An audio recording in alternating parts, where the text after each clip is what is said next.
Hello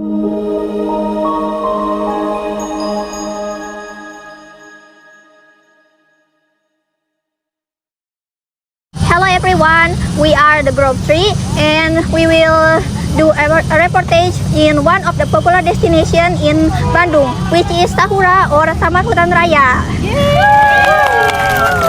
Before that, we are gathering in here first, which is our campus UIN Sunan Gunung Jati Bandung.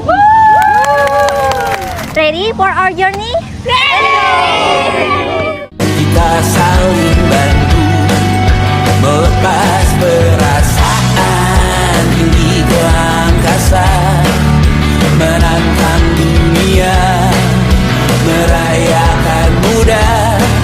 Untuk 1 jam saja kita hampir mati, dan kau selamatkan aku, dan ku menyelamatkanmu. Dan sekarang aku tahu cerita kita tak jauh berbeda, but it's about the world. Sometimes so wonderful. Namun suratmu kan ku ceritakan ke anak-anakku nanti, bahwa aku pernah dicintai with everything you are. Finally, we arrived at Tahura. We took 45 minutes from our gathering point to our destination. So, guys, please come here. Yay!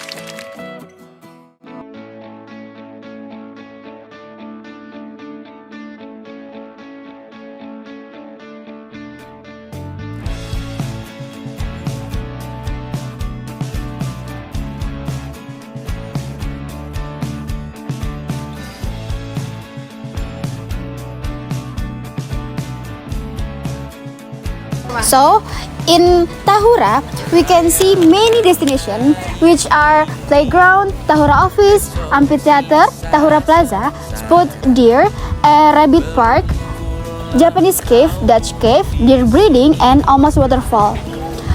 Temani diriku. Alright, now we have arrived in Tahura. We have decided that we will go to Japanese cave and Dutch cave. That is all for us. Alright, let's go. Semestinya, walau kita tahu nyatanya semua tak baik saja. Based on this landmark, Japanese cave was built in 1942. It's a historical remain during World War II, when Japan occupied Indonesia in 1942 to 1945. At the entrance to Japanese cave, there were guides who returned flashlight and also explain the history of the Japanese cave. Alright, right now we are in Gua Jepang. This is one of the place in Tahura that you can visit. Alright guys, let's go together inside. It's quite dark inside, so watch your step.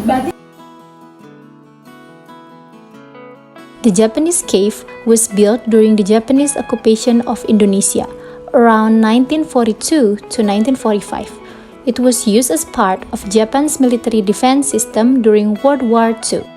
When entering the Japanese cave, visitors immediately noticed the cool and humid atmosphere. The cave is dark and quiet, creating a unique historical experience inside the underground structure.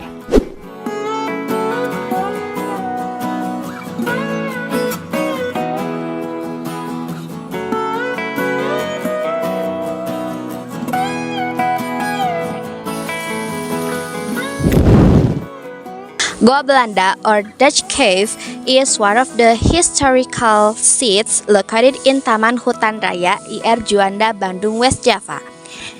The cave was built in 1906 during the Dutch colonial era. At first, Dutch Cave was used as a tunnel to drive the flow of the Cikapundung River for a hydroelectric power plant built by a Dutch electric company. In 1918, the function of Dutch Cave changed into a military facility.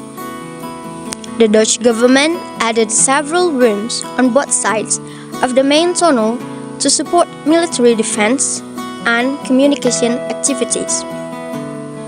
Inside the cave, there are several important parts such as a guard room, prison cell corridors, an inspection corridor, a central interrogation room, ventilation paths, and a logistic entrance. The cave also has a long main corridor that connects the room inside. The structure of the Dutch cave was built from strong stone and concrete, so the build still remains today. The atmosphere inside feels dark, cold, and damp because sunlight cannot easily enter the tunnel. Several ventilation holes were made to maintain air circulation inside the cave. Before World War II, Dutch Cave was used as a military headquarters and communication center for the Dutch and Allied forces. After Indonesia became independent, the cave was still used as a military storage area by the Indonesia government until around the 1970s. And until today, Dutch Cave has become a popular historical attraction for tourists and students. The cave not only has historical value, but also shows the defense system and technological development during the Dutch colonial period in Indonesia. The Dutch cave was built in 1918 by the Dutch colonial government. It served as a military facility and logistic storage center. Its location in the hills made it an ideal place to defense and surveillance. Inside the cave, a long corridor connected several rooms with different functions. Some rooms serve as communication centers, weapon storage areas, prison cells, and a power generation room. Metal fixtures on the walls and ceiling supported electrical cables and military equipment.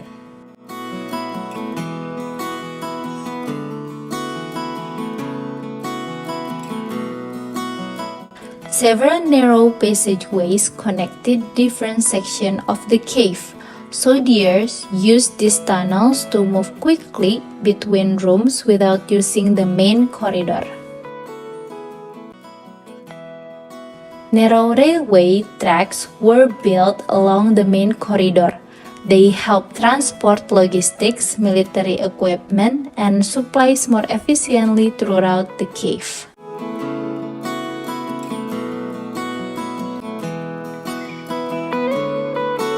The cave was dark, cool, and humid. Very little sunlight reached the interior, creating a quiet historical atmosphere that made visitors feel as though they had stepped back into the Dutch colonial era.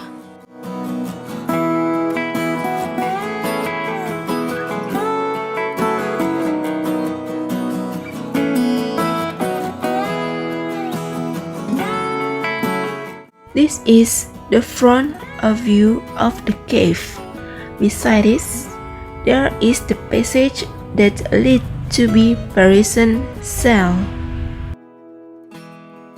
After walking a little uphill, you will find the ventilation room.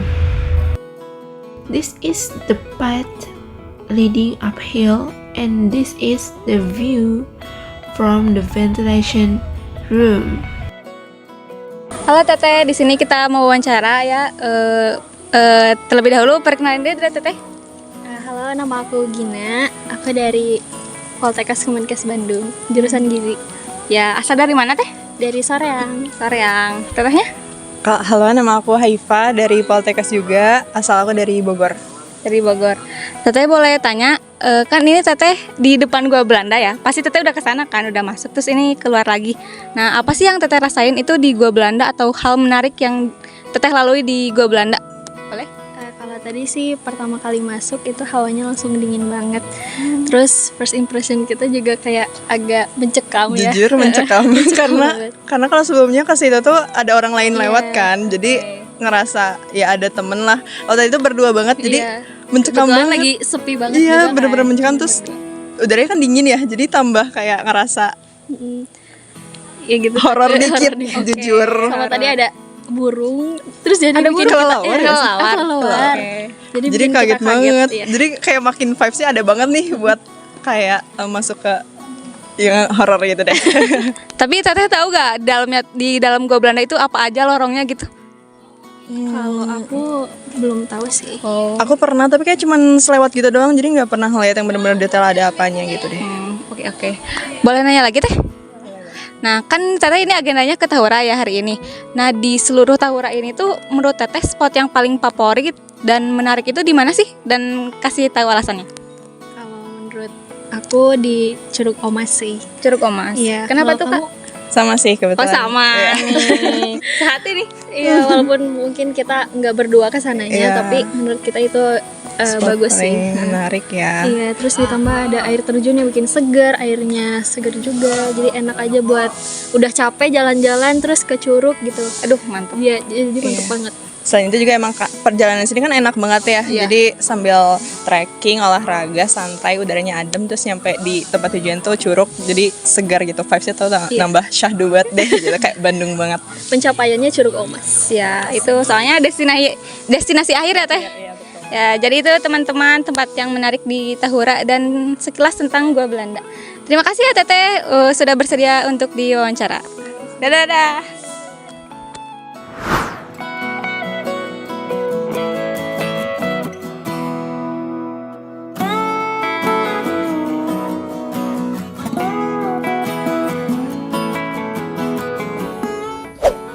Coba jelaskan. Okay, everyone. There is another landmark. Or another petunjuk, another place to go in Tahura. For the first monument here, Haji Juanda, and for the second, Prasasti Raja Thailand. And ini Curug Dago. And this is Rusa Total. And this is Japanese cave. And this Servus Timorensis, Rusa Timor. And this is Dutch cave, Gua Belanda. And this is Batu Batik or Lava Fahuhu. And Curug Omas Waterfall, and Tebing Kraton. Place to go in Tahura. Don't forget to explore the place in Tahura.